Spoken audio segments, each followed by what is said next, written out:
हाँ ठीक है। सो सर एनटीएससी के लिए सब सारे आर्टिकल्स याद रखने पड़ेंगे। हाँ, सारे आर्टिकल्स याद रखने पड़ेंगे। उसका रीजन अभी पता चल जाएगा। 2020 या 1918 में उन्होंने क्वेश्चन पूछा था। So we shall start with that question. Okay fine. Indian polity governance, तीसरा लेक्चर। एंड जैसा कि ट्रेंड है we shall start with the question which was asked in previous year. So you just are supposed to give me the answer. Okay. The question is from NTSC Karnataka 2019-20. Okay, NTSC Karnataka 2019-20. The list A contains fundamental rights and list B contains their article numbers. ठीक है, choose the correct option that matches them.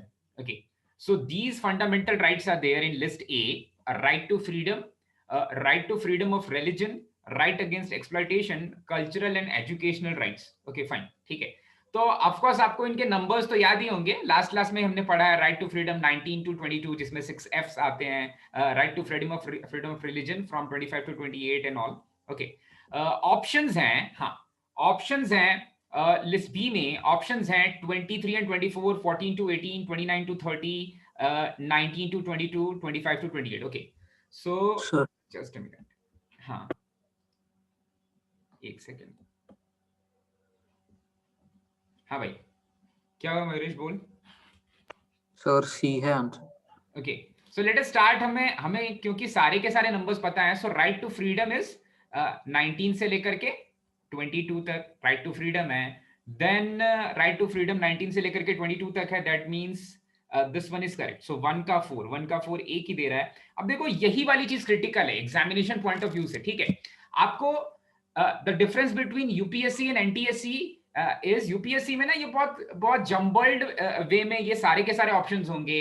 NTSC में ऐसा होगा कि अगर आप एक भी ऑप्शन पकड़ लो ना, एक भी सही मैच कर दोगे तो शायद सारा का सारा मैच सही पकड़ लोगे। ठीक है, तो वही चीज वहां पर भी हुई थी when we revise that government of India act. उसमें एक चीज पता थी, इनफैक्ट दो चीजें पता थी हमें, बाइकैमरल और डायर की। वैसी कुछ चीज यहाँ पर भी है। फिर भी right to freedom of religion. अच्छा, अगर सी ही ऑप्शन है, सो फिफ्थ वाला 25 to 28, हाँ 25 to 28 article numbers freedom of religion पे हैं। राइट अगेंस्ट एक्सप्लॉयटेशन, एक्सप्लॉयटेशन कहां पर आता है भाई? दो आर्टिकल्स आते हैं एक्सप्लॉयटेशन के, 23 and 24। कौन कौन से दो आर्टिकल्स थे राइट अगेंस्ट एक्सप्लॉयटेशन में भाई? बच्चों को नहीं काम कराना है और फोर्सफुल लेबर नहीं लेना है। ठीक है, तो ये दोनों थे। These were article number 23 and 24। Okay fine. Cultural and educational rights, मैंने इसको बताया था, ये राइट्स ऑफ माइनॉरिटीज हैं 29 और 30 में। राइट्स ऑफ माइनॉरिटीज हैं, ठीक है, असम के लोगों में या डिफरेंट एथनिसिटी या कास्ट, उस पे बेसिस पे उनके कल्चरल एजुकेशनल राइट्स सिक्योर किए गए। ओके फाइन, ठीक है भाई। नेक्स्ट क्वेश्चन है एनटीएससी कर्नाटका 2016-17 का। ओके, सो फिर से the same thing. This question is matrix match वाला क्वेश्चन है। कॉन्सेप्ट्स हैं लिस्ट ए में और लिस्ट बी में है उनके डिस्क्रिप्शंस। ओके, किस चीज के ऊपर है? So this question was on preamble के ऊपर था ये क्वेश्चन। ओके, अब प्रियम्बल में सेकुलर, सोशलिस्ट, सोवरेन और रिपब्लिक के एक्चुअल मीनिंग क्या होती है? सेकुलर का मतलब तो कुछ हद तक you understand that all religion are equal. ठीक है, all religion are treated equal irrespective of their density की। 80% 79% of people follow Hinduism, but सारे के सारे रिलीजन्स को इक्वल माना जाता है, किसी को प्रेफर नहीं किया जाता है। सोशलिस्ट का मतलब होता है प्रियम्बल में, सोशलिस्ट का मतलब होता है that for the state equality maintain करने की कोशिश करेगा। स्टेट सपोज एक बेसिक कम्युनिटी है फॉर नाउ की सभी को पानी मिलना चाहिए, बेसिक कम्युनिटी है, तो ये स्टेट की रिस्पॉन्सिबिलिटी होगी कि सभी को पानी दिया जाए। और सोशलिस्ट जो वर्ड है that was added in the constitution after 44th constitutional amendment. ये चीज मैंने बताई थी, शायद 3 वर्ड्स बाद में ऐड हुए थे। सोवरेन मतलब कि हमें कोई और नहीं चला सकता। इवन तो हम कॉमनवेल्थ गेम्स में ढेर सारे जो कंट्रीज हैं which were once a part of colonial state of Great Britain, ठीक है, वो सभी खेलते तो हैं पर वहां पर उनकी सॉवरेनिटी को कोई कंट्रोल नहीं करता। मतलब हमें कोई रूल नहीं करता है, हमारा कॉन्स्टिट्यूशन हमें रूल करता है, हमारा कॉन्स्टिट्यूशन सबसे ऊपर है। ठीक है, हम सोवरेन है। और रिपब्लिक का मतलब आपको समझ में आता है कि इलेक्टेड हेड है, president is the elected head of state. Okay, so यहां पर बिल्कुल वैसी ही चीज है, प्रियम्बल से रिलेटेड चीजें पूछी है भाई। Equal distribution of national income, okay, head of state elected by the people, country free from internal and external forces. So जो free from internal external forces है, that is somewhere related to sovereignty, okay. Follow any religion of people's choice. तो आप शुरू कहां से करोगे? Better होगा कि आपको सेकुलर का मीनिंग सबसे अच्छे से आता है, so you shall start with कि ए का जो ऑप्शन होगा, ए के लिए जो मैचिंग होगी वो फोर्थ के साथ होगी। सो ईदर बी इज करेक्ट और डी इज करेक्ट, इन दोनों में चूज करना है। ओके फाइन, ठीक है। अब देखते हैं, रिपब्लिक का मतलब है head of the state elected by the people, तो republic is in D option, D का होना चाहिए डी का होना चाहिए सेकंड वाला। सो डी का सेकंड वाला, उसका मतलब बी वाला ऑप्शन ज्यादा करेक्ट लग रहा है, ठीक है। तो इवन दो वी एक्सपेक्ट कि हमें सारी चीजों का मीनिंग पता होना चाहिए, बट एक्चुअली सभी की मीनिंग का रिक्वायरमेंट कहीं पर नहीं है, ठीक है। एक दो मैचिंग कर लोगे ना, सारे के सारे मैच हो जाएंगे। That is the difference between NTSC and UPSC का जो एग्जाम होता है उसमें। फाइन, तो ठीक है भाई, ये रिवीजन वाला पार्ट है, ये रिवीजन वाला पार्ट है। अब आगे बढ़ते हैं। जो लास्ट क्लास में Sir, हमने can पढ़ा we था, say that? हाँ tell me, just a minute. Sir, can we say that secular matlab people are allowed to choose any religion they want?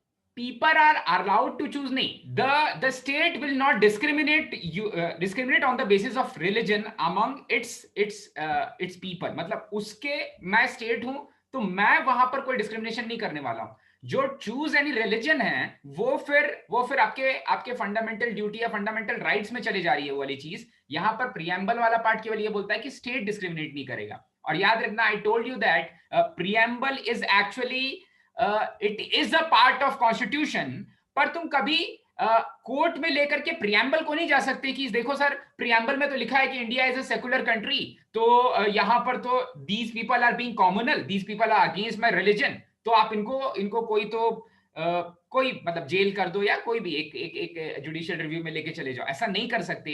Even though preamble part है constitution का, पर उसको court of law में लेके नहीं जाया जाता। प्रियम्बल एक समरी है, आपको उस समरी में देखना है कि इंडिया एक सेकुलर स्टेट है, फिर फॉलो करना है कि ऐसा कौन सा राइट है, ऐसा कौन सा फंडामेंटल राइट है जो आपको ये सारी की सारी चीजें प्रोवाइड करता है कि आप अपना रिलीजन फॉलो कर सकते हो, ठीक है।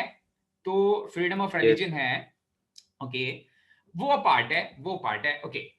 Next one is writs of the Supreme Court, writs of Supreme Court. अब रिट्स का मतलब, रिट्स एक लैटिन वर्ड है, ये सुप्रीम कोर्ट को पार्स देता है, सुप्रीम कोर्ट को पार्स देता है। और ये पार्स केवल सुप्रीम कोर्ट को नहीं मिलती है, ये पार्स जो हाई कोर्ट्स हैं उनको भी मिलती है। हाई कोर्ट्स को इसके साथ कुछ एक्स्ट्रा पार्स भी मिलती हैं, ठीक है।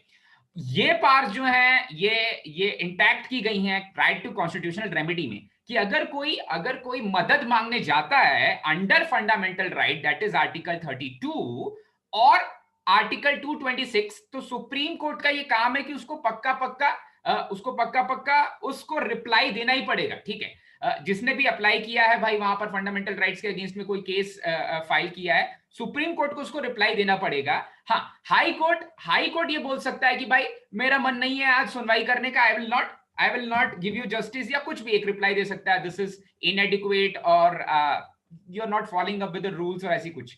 बिकॉज आर्टिकल 226 के अंदर हाई कोर्ट में जो आर्टिकल 226 लेके जा रहा है, आर्टिकल 226 एक फंडामेंटल राइट नहीं है, तो High Court is not bound to provide that justice to that individual, okay. The next part is High Court, अगर आप directly Supreme Court fundamental rights के वायलेशन की वजह से जा रहे हो, तो सुप्रीम कोर्ट ये पूछेगा आपसे, केवल रीजन पूछेगा कि आप हाई कोर्ट क्यों नहीं गए। आप बोल सकते हो कि हाई कोर्ट ने, मैं हाई कोर्ट गया था पर वहां पर सो एंड सो केसेस हो रहे थे, they were not listening to me and that is why I switch to Supreme Court. पर आपको एक रीजन देना पड़ेगा कि why you didn't go to High Court first, okay. So इसमें हमने देखा था हबीज कॉर्पस, इसके 5 रिट्स थे, मैंडमस, प्रोहिबिशन एंड ये सारे पिछले क्लास में हमने देख लिए थे, सर्टियरी एंड को वारंटो, ठीक है। सारे के सारे लैटिन वर्ड्स हैं और एक बार इनको एक एक करके डिस्कस करते हैं, इनकी मीनिंग डिस्कस करते हैं। सिचुएशनल बेस्ड है। सो हबीज कॉर्पस है, हबीज कॉर्पस का एक्चुअल मीनिंग होता है to have the body of, ठीक है। अब ऐसा हो गया कि suppose you have an individual, उसने किसी का खून कर दिया, ठीक है, उसने किसी का खून कर दिया, आपका कोई रिलेटिव है उसने किसी का खून कर दिया और उसे जेल में ले जाके बंद कर दिया गया, ठीक है। Then you went to the Supreme Court और आपने ऐसा बोला कि आपको आपके रिलेटिव से मिलने नहीं दिया जा रहा है या उनकी इंफॉर्मेशन नहीं दी जा रही है, उनके कुछ फंडामेंटल राइट्स वायलेट किए जा रहे हैं, right to freedom, right to move freely, या ये सारे राइट्स वायलेट किए जा रहे हैं, तो सुप्रीम कोर्ट जो पब्लिक अथॉरिटी है, मतलब वहां पर जो पब्लिक अथॉरिटी है वो कहीं ना कहीं डिस्ट्रिक्ट मजिस्ट्रेट होगा या फिर जो नेक्स्ट पुलिस का आदमी होगा, उसको बोलेगी कि उस इंडिविजुअल को जिसको आपने डिटेन करके रखा है उसको कोर्ट के सामने पेश करो, ठीक है। तो प्रोड्यूस द बॉडी ऑफ का मतलब होता है कि अगर किसी इंडिविजुअल को बंद करके रखा गया है और उसके बारे में कोई इंफॉर्मेशन नहीं दी जा रही है, तो सुप्रीम कोर्ट जाकर के आप बोलोगे कि नहीं भाई, I just want to know where my relative is, I just want to know कि क्या उसके क्राइम्स थे, I just want to see my relative, ठीक है। सो हबीज कॉर्पस रिट अगर सुप्रीम कोर्ट ने इशू कर दिया तो जो भी अथॉरिटी है, जो भी पब्लिक अथॉरिटी है, उसको प्रोड्यूस करना पड़ेगा उस इंडिविजुअल को before the court, okay. Mandamus का मतलब वी कमांड, ओके। अब सुप्रीम कोर्ट कभी कभी उनको लगता है ऐसा कि चीजें गलत हो रही हैं। अगर आप गए सुप्रीम कोर्ट में और ऐसा बोला कि मेरे किसी फंडामेंटल राइट का वायलेशन हुआ है, जो राइट टू कॉन्स्टिट्यूशनल रेमेडी के थ्रू, आर्टिकल 32 के थ्रू सुप्रीम कोर्ट को आपको प्रोवाइड करना है, तो सुप्रीम कोर्ट अपने से लोअर अथॉरिटी, अपने से लोअर पब्लिक अथॉरिटी को कोई कमांड दे सकती है कि तुम ये काम करो, do so and so work, okay. If someone is saying that because मेरे कुछ गहने चोरी हो गए, बस I am just giving an example, ये बिल्कुल फंडामेंटल राइट के अंदर नहीं आता, I am just giving an example कि कुछ ऐसा चोरी हो गया and you have been time and again visiting the local police station to file an FIR and the policeman is saying कि अभी के लिए अभी चले जाओ, अभी टाइम नहीं है, ये सारी चीजों का एफआईआर हम नहीं रजिस्टर करते हैं। सो सुप्रीम कोर्ट जो भी पब्लिक अथॉरिटी है उसको ये ऑर्डर देगी। Even Supreme Court can give orders to High Court also कि आप अपना काम करो, we are commanding you to do your work, you are not doing your work properly, so mandamus issue करती है, ठीक है। तो एक एग्जांपल देता हूं जो बहुत रियल लाइफ से है। अगर गवर्नमेंट ऑफ इंडिया बहुत अच्छे से कोविड केसेस को हैंडल नहीं कर पा रही है ना, and if government of India is asking for some amount more than 1000 for vaccination, ठीक है, तो supreme court directly government of India को मैंडेमस इशू कर देगी कि नहीं भाई, ये पब्लिक डोमेन में जो आप वैक्सीनेशन कर रहे हो बिल्कुल फ्री प्रोवाइड करो, ठीक है, that is the need of the hour, अगर सुप्रीम कोर्ट को वो चीज सही लगेगी तो, ठीक है। इवन तो आप आर्टिकल 32 के अंदर right to fundamental rights violate नहीं हो रहे हैं, पर सुप्रीम कोर्ट को लगा कि नहीं, जो उनके नीचे की पब्लिक अथॉरिटी है that is not doing its work, even it is government of India, Supreme Court mandamus writ issue कर देगी, ठीक है, okay. Next one is to forbid. Prohibition का मतलब है टू फॉरबिड। अच्छा, अब टू फॉरबिड किस चीज से? Mostly forbid is related to courts, ठीक है। ऐसा कभी कभी होता है कि कुछ राइट्स वायलेट हो जाते हैं, या कभी कभी जो लोअर कोर्ट्स हैं, डिस्ट्रिक्ट कोर्ट्स हैं या हाई कोर्ट्स हैं, ये क्या करते हैं कि अपनी जो पार की जुडिक्शन है उससे बाहर अपनी पार्स को एक्सप्लॉइट करते हैं, ठीक है, अपनी पार्स को एक्सप्लॉइट करते हैं, दूसरों को परेशान करते हैं अपनी पार से। तो सुप्रीम कोर्ट क्या करता है कि ये रिट, प्रोहिबिशन वाली रिट इशू करता है और बोलता है कि भाई अपनी औकात में रहो भाई, जितनी पार्स है उतनी ही पार्स यूज करो, उससे ऊपर मत बढ़ो भाई, पानी सर से ऊपर उठने लग जाएगा ना, तब सुप्रीम कोर्ट ये वाली रिट इशू करेगा, प्रोहिबिशन, ठीक है। स्पेशली लोअर कोर्ट्स के लिए, पर ऐसा नहीं होता कि केवल लोअर कोर्ट्स के लिए होता है, और भी जो पब्लिक डोमेन में और भी जो पब्लिक बॉडीज होती हैं, वो सारी की सारी बॉडीज को बोलता है कि आप अपने पार्स से ज्यादा या अपने पार्स का ज्यादा यूज कर रहे हो, ठीक है। तो ये अब देखो, हिबियस कॉर्पस या हबीज कॉर्पस उसको बोलते हैं, ठीक है, ये और मैंडेमस बहुत ज्यादा यूज करती है सुप्रीम कोर्ट। प्रोहिबिशन और सर्टियोरिटी मैं बताऊंगा, इन दोनों में डिफरेंस बताने वाला हूं, ये दोनों बिल्कुल सेम है। ये अपने लोअर कोर्ट्स को सुप्रीम कोर्ट कंट्रोल करने के लिए दोनों रिट्स इशू करती है। सर्टियोरिटी का मतलब होता है टू बी सर्टिफाइड। अच्छा, टू बी सर्टिफाइड। अब कभी कभी क्या होता है कि लोअर कोर्ट्स अपना काम ठीक से नहीं करते, प्रोहिबिशन में भी लोअर कोर्ट्स अपना काम ठीक से नहीं कर रहे हैं, पर वहां पर वो अपने पार से ज्यादा यूज कर रहे हैं। यहां पर क्या होता है, सर्टियोरिटी में क्या होता है कि सुप्रीम कोर्ट को ऐसा लगता है कि जो लोअर कोर्ट्स हैं, जितनी उनकी अथॉरिटी है उससे कम काम कर रहे हैं वो, ठीक है, कुछ ढेर सारे केसेस बढ़ने लग गए भाई, और हाई कोर्ट में कोई काम ही नहीं हो रहा है, तो फिर सुप्रीम कोर्ट ऐसा बोलती है कि चलो भाई ठीक है, तुम काम नहीं कर रहे हो, पर जितने भी केसेस तुम्हारे पास हैं उनको लोअर कोर्ट्स के पास जितने भी केसेस हैं उनको फॉरवर्ड कर दो सुप्रीम कोर्ट को, ठीक है। तो प्रोहिबिशन में वो रेस्ट्रिक्ट करती है उनकी पावर्स को, और सर्टोरी में वो उनकी पावर्स लेकर खुद के पास ले लेती है, ठीक है। प्रोहिबिशन में प्रोहिबिट करती है, सर्टोरी में ले लेती है, ओके। अब प्रोहिबिशन कोई कंटिन्यूअस केस के लिए होता है। प्रोहिबिशन में क्या होता है कि अगर कोई केस चल रहा है, लिविंग केस है, तब सुप्रीम कोर्ट हाई कोर्ट को बोलेगी कि नहीं भाई इससे ज्यादा आपको अपनी पावर्स यूज नहीं करनी है, ठीक है। सो प्रोहिबिशन में एक चीज ये लिविंग केसेस के लिए होता है भाई, डेड केसेस के लिए नहीं होता। मतलब यहां पर अभी केस चल रहा है, ठीक है, लिविंग केसेस के लिए, लिविंग केसेस के लिए केसेस चल रहे हैं तब भी बोल सकती है, तब भी वो प्रोहिबिशन रिट इशू कर सकती है और लोअर कोर्ट्स को बोलेगी कि भाई अपनी पावर का गलत यूज ना करें, ठीक है, ओके। पर सर्टोरी में क्या होता है, दोनों चीजें होती हैं, living and dead cases, living cases as well as dead cases, ठीक है, as well as dead cases. अब ऐसा होगा कि कुछ केसेस ऑलरेडी खत्म हो चुके हैं, तब भी उनकी फाइल सुप्रीम कोर्ट अपने पास मंगा सकती है, बोलेगी कि भाई वो फाइल्स उसके ऊपर आपने ऑलरेडी जजमेंट दे दी है, still forward those files to Supreme Court, ठीक है। सो सर्टिफाइड का मतलब to be certified, okay, to be certified, Supreme Court के पास सारे के सारे केसेस सर्टिफाई करके दे दो, ओके।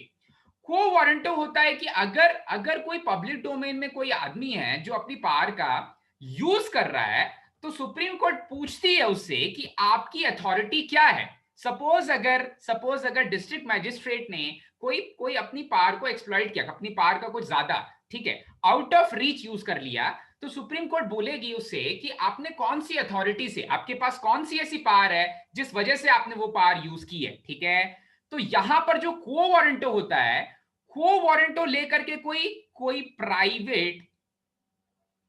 प्राइवेट बॉडी को भी सुप्रीम कोर्ट को वारंटो इशू कर सकती है कि आपको क्या पावर दी गई थी, आपके पास कौन सी पावर है जिसके वजह से आपने सो एंड सो कोई भी पब्लिक डोमेन में कोई भी एक्शन लिया, ठीक है।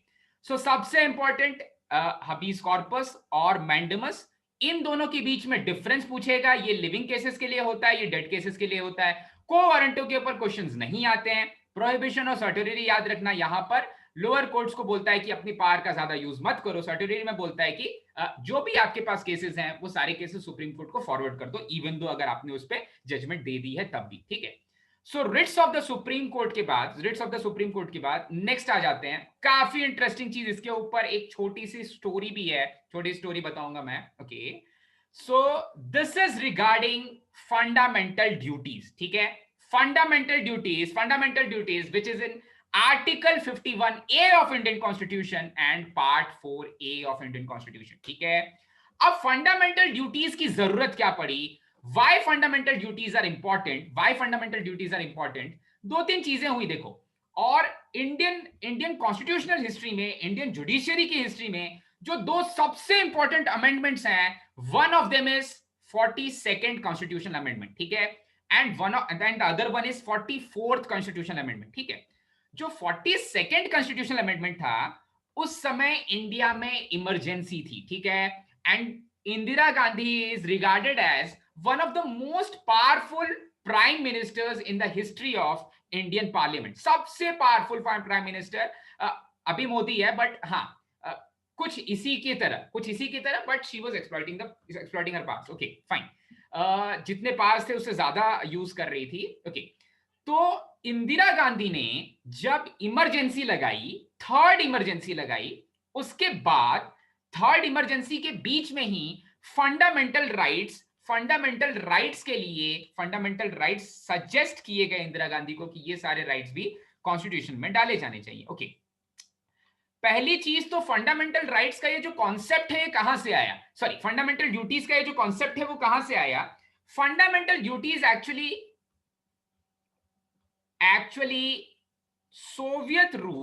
सोवियत रशिया की जो कॉन्स्टिट्यूशन है वहां से लिया गया है, ठीक है। जैसे फंडामेंटल राइट्स में कुछ चीजें होती हैं, इक्वालिटी, लिबर्टी, फ्रेटर्निटी, वो फ्रेंच रेवोल्यूशन से लिया गया है, ठीक है। जो इमरजेंसी वाले पार्ट्स हैं वो जर्मन कॉन्स्टिट्यूशन से लिया गया है। वैसे ही जो फंडामेंटल ड्यूटीज वाला पार्ट है, और ये क्वेश्चन आता है, वो यूएसएसआर के कॉन्स्टिट्यूशन से लिया गया है, ठीक है। सो यहाँ ये सारे के सारे फंडामेंटल ड्यूटीज नहीं लिए गए हैं, कुछ फंडामेंटल ड्यूटीज, मतलब फंडामेंटल ड्यूटीज का जो कॉन्सेप्ट है वो आया यूएसएसआर कॉन्स्टिट्यूशन से। ओके फाइन, ठीक है। अब देखो इसके पीछे की स्टोरी क्या है।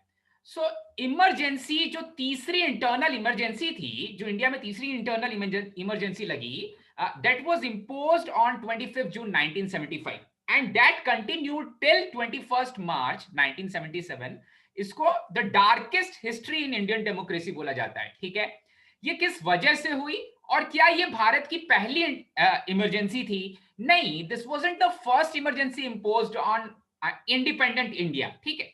इसके पहले when Indo China war broke out, उस समय भी एक इमरजेंसी इंपोज की गई थी इंडिया के ऊपर। और उसके बाद इंडिया पाकिस्तान वॉर और इंडिया ईस्ट पाकिस्तान वॉर 1971, उस समय भी एक इंटरनल इमरजेंसी, सॉरी उस समय नेशनल इमरजेंसी इंपोज की गई थी इंडिया के ऊपर, ठीक है।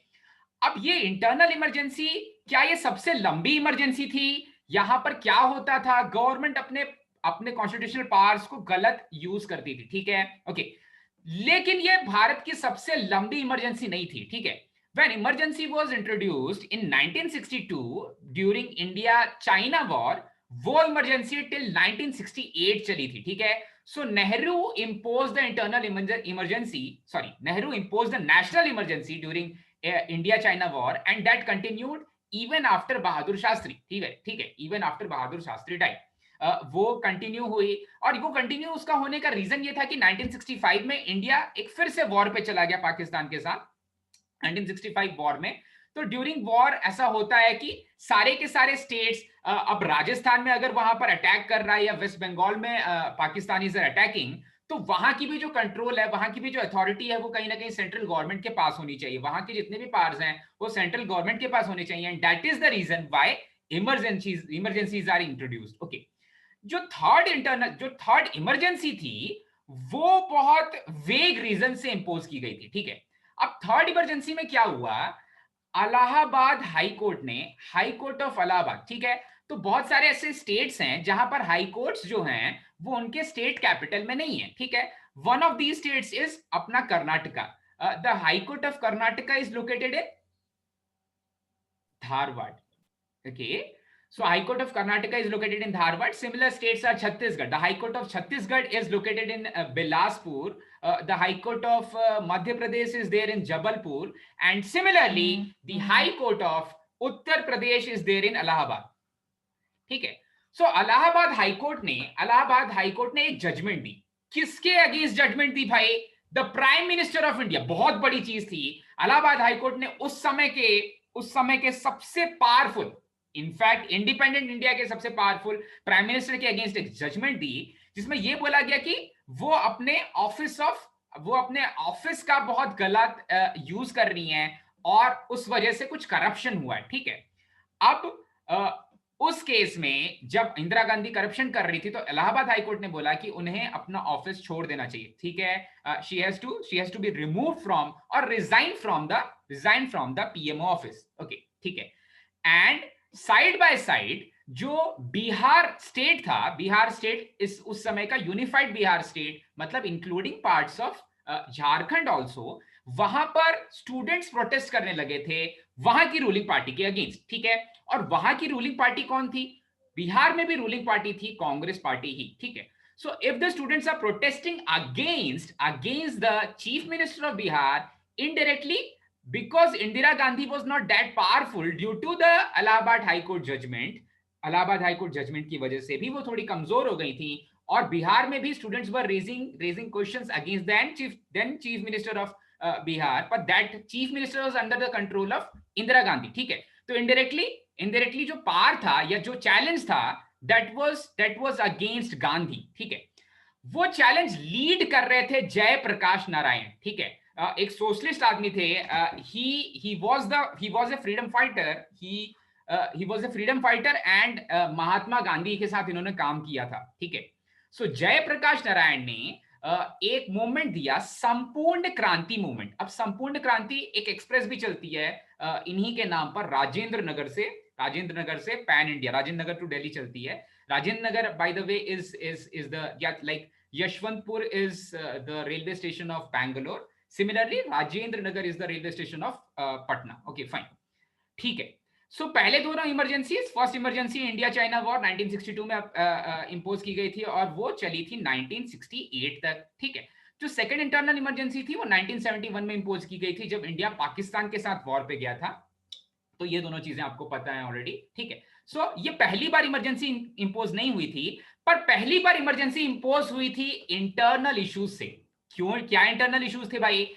इंदिरा गांधी ने उस समय के प्रेसिडेंट फखरुद्दीन अहमद को यह बोला कि कहीं ना कहीं जो जयप्रकाश नारायण है, and along with Jayaprakash Narayan along with all the student leaders, all India student union के सारे लीडर्स के साथ दिल्ली पहुंच गए, and he started protesting against Gandhi and saying that because of all the corruption and all, he started demanding the resignation of prime minister, ठीक है। तो उन्होंने बोला कि भाई बहुत सारे इंटरनल डिस्टर्बेंसेस क्रिएट हो जा रहे हैं क्योंकि स्टूडेंट्स हैं, स्टूडेंट्स बिल्कुल जो लाइन ऑफ द पार्टी है, जो लाइन ऑफ द मूवमेंट है उसके अलूम नहीं चलेंगे, तो शायद से लॉ एंड ऑर्डर का इश्यू हो जाएगा, इसलिए इंपोज कर दो इंटरनल इमरजेंसी, ठीक है। अब इंदिरा गांधी ने एक गलती की।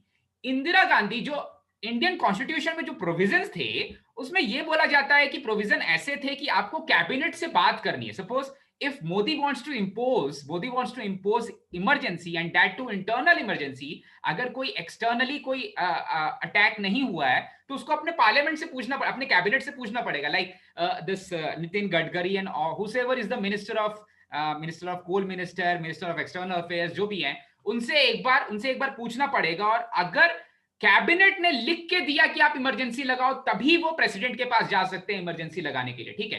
पर उस समय क्या था, इंदिरा गांधी इतनी ज्यादा पावरफुल थी, in fact her son Sanjay Gandhi, he was also somewhere related to holding in the government, even though he was not holding any powerful any particular office of profit का मतलब कोई मिनिस्ट्रियल ऑफिस होल्ड नहीं कर रहा था, but he was the person जो order दे रहा था प्रेसिडेंट को, ठीक है।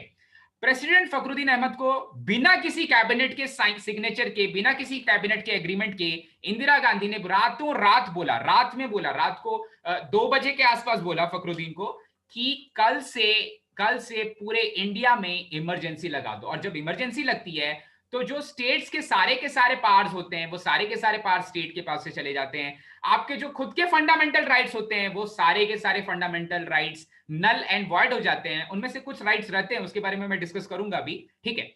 सो सारी की सारी पावर्स चले जाती हैं, डायरेक्टली चले जाती हैं सारी की सारी पावर्स सेंट्रल गवर्नमेंट के पास, और सेंट्रल गवर्नमेंट की पावर थी उस समय इंदिरा गांधी के पास, ओके।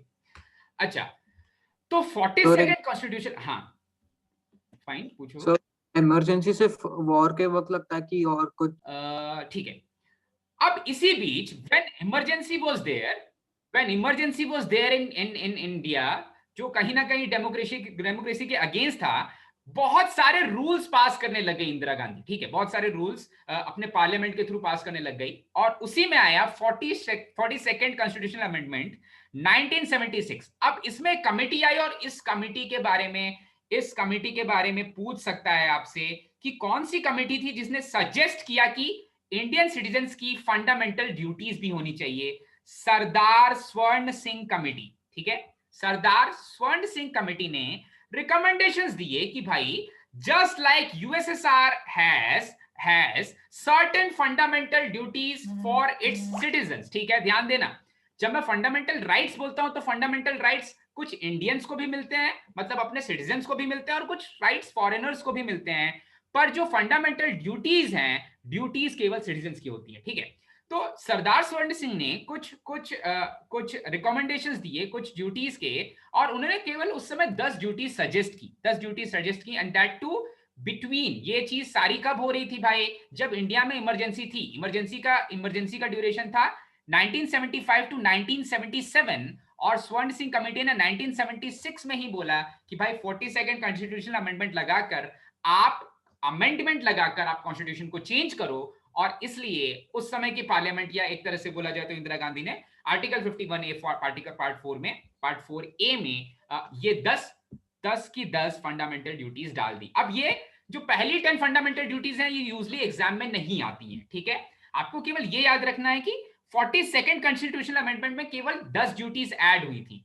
जो लास्ट ड्यूटी ऐड हुई वो ऐड हुई 2002 में, ठीक है। 86th कॉन्स्टिट्यूशनल अमेंडमेंट 2002 में एक और फंडामेंटल ड्यूटी ऐड हुई, ठीक है, ध्यान देना, अभी इसके बारे में हम फिर से डिस्कस करने वाले हैं। 86 कॉन्स्टिट्यूशनल अमेंडमेंट 2002 में एक और फंडामेंटल ड्यूटी ऐड हुई।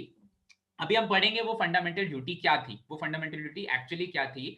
वो फंडामेंटल ड्यूटी थी कि it is the responsibility of each and every parent to let her child to educate her child if the child is in the age group of 6 to 14 years, ठीक है।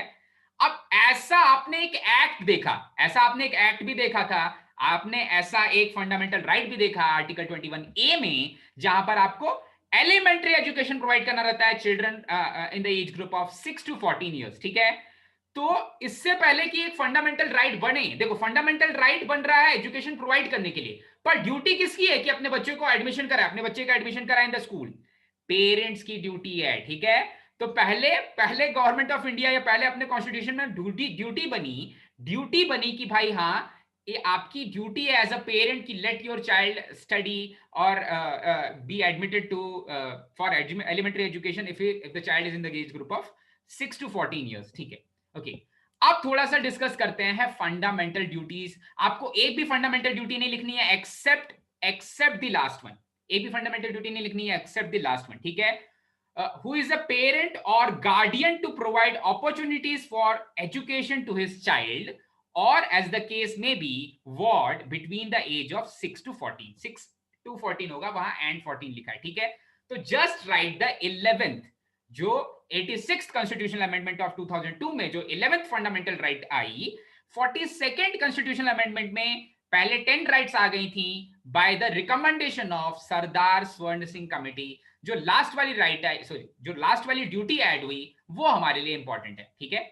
और उसके बाद पढ़ेंगे what are the fundamental what are the key features of fundamental duties. Okay, so who is the parent और guardian to provide opportunities for education to his child or as the case may be ward between the age of 6 to 14 years, ठीक है। अब समझेंगे कि ये क्यों किया गया, इसके बाद क्यों 2009 में आर्टिकल 21A फंडामेंटल राइट में राइट टू एलिमेंट्री एजुकेशन को ऐड किया गया, जो राइट टू फ्रीडम का एक पार्ट है, ठीक है। ओके फाइन, बाकी 10 फंडामेंटल ड्यूटीज में फर्स्ट वाला इज इंपॉर्टेंट, आपको नेशनल फ्लैग नेशनल एंथम का रिस्पेक्ट करना, because you go to these cinema halls and वैसे तो लोग फ्लैग भी चलाते हैं कहीं कहीं पर प्रोटेस्ट करने के लिए, Mizoram, Meghalaya, Jammu and Kashmir and all. So वो भी ऑफेंस है, ठीक है, पनिशेबल ऑफेंस में डाला गया है। ओके, अब बहुत ही बेवकूफी भरी चीज है फंडामेंटल ड्यूटीज जब ऐड किया गया यूएसएसआर से लेकर, तो एक बहुत इंटरेस्टिंग सी चीज इसके साथ आ गई कि ठीक है ये ड्यूटीज है, अगर हम अपनी ड्यूटीज फॉलो नहीं कर रहे हैं तो क्या होगा, if we are not following the fundamental duties क्या चीज हो जाएगी। ओके, तो वो डिस्कस करते हैं। जो फंडामेंटल ड्यूटीज थे उनके ऑब्जेक्टिव्स क्या थे, 3 ऑब्जेक्टिव थे उनके, ठीक है। Warning against anti social activities. अब एंटी सोशल एक्टिविटीज क्या क्या हो सकती हैं भाई, यही झंडा जलाना, when someone is asking you to speak national anthem, it happened in Kerala actually, people were not ready to recite national, not all the people, someone was not ready to recite national anthem, saying that anthem shall be translated in Malayalam or some South Indian language, some Dravidian language, sorry no South Indian language, some Dravidian language, ठीक है। So anti social activities नहीं होनी चाहिए, इसलिए और कहीं ना कहीं इंदिरा गांधी वांटेड ए कंट्रोल ओवर पैन इंडिया, तो उस वजह से भी, तो ये पहला ऑब्जेक्टिव था। अच्छा, दूसरा ऑब्जेक्टिव था रिमाइंडर कि एक्चुअली आपकी ड्यूटीज क्या हैं फॉर द स्टेट के लिए आपकी ड्यूटीज क्या हैं, दैट वाज द रिमाइंडर वाला पार्ट, ठीक है, याद दिलाना था लोगों को कि उनकी ड्यूटीज क्या हैं। And the last part was discipline and commitment, ठीक है। तो इनमें से कुछ ऐसी ड्यूटीज थी जहां पर यह बताया जाता था कि जो कॉन्स्टिट्यूशन है या जो गवर्नमेंट है वो कहीं ना कहीं सोवरेन है, एक्सेट्रा एक्सेट्रा, ठीक है। तो ये 3 प्राइम ऑब्जेक्टिव्स के लिए 1976 में फंडामेंटल ड्यूटीज ऐड किए गए थे इंडियन कॉन्स्टिट्यूशन में आर्टिकल 51A पार्ट 4A में, ठीक है। दूसरी चीज, can not be enforced and only for citizens. सबसे अजीब सी चीज, अगर आप अपनी फंडामेंटल ड्यूटी को फॉलो नहीं कर रहे हो तो आपको कोई कुछ नहीं बोल सकता, आपको कोई कोर्ट ऑफ लॉ में लेके नहीं जा सकता है। बहुत ही अजीब सी चीज है, आपको कोई कोर्ट ऑफ लॉ में लेके नहीं जा सकता। तो फिर even if you are saying that कि I am just I went to watch some movie in Global or कोई some other theater, and when people are standing for national anthem, I'm not standing.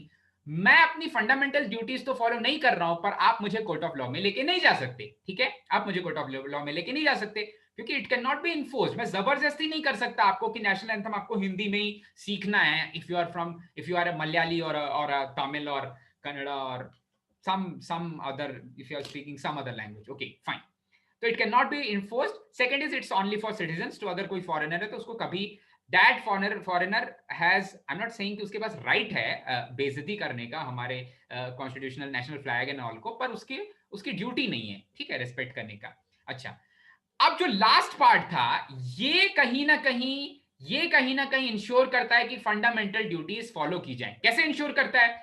Government can pass acts to enforce them, ठीक है, like it happened in 2009 when government passed an act, right to education, right to elementary education, वो act पास किया गया जिसको कि Indian constitution के article 20A में 21A में डाला गया।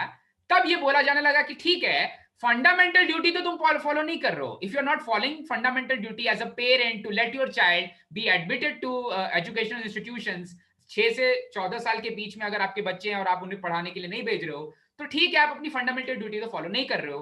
पर गवर्नमेंट ने एक एक्ट बना दिया उस फंडामेंटल ड्यूटी को इन्फोर्स करने के लिए कि भाई अभी 2009 के बाद जितने भी बच्चे हैं 6 to 14 ईयर्स, उनको फ्री एलिमेंट्री एजुकेशन मिलना चाहिए, ठीक है, फ्री एलिमेंट्री एजुकेशन मिलना चाहिए। सो फंडामेंटल ड्यूटीज को जब गवर्नमेंट को ऐसा लगता है कि हमें इन्फोर्स करना है, गवर्नमेंट कोई एक्ट बना के और उन्हें इन्फोर्स करती है, पर फंडामेंटल ड्यूटीज खुद में कभी इन्फोर्सेबल नहीं है, ठीक है?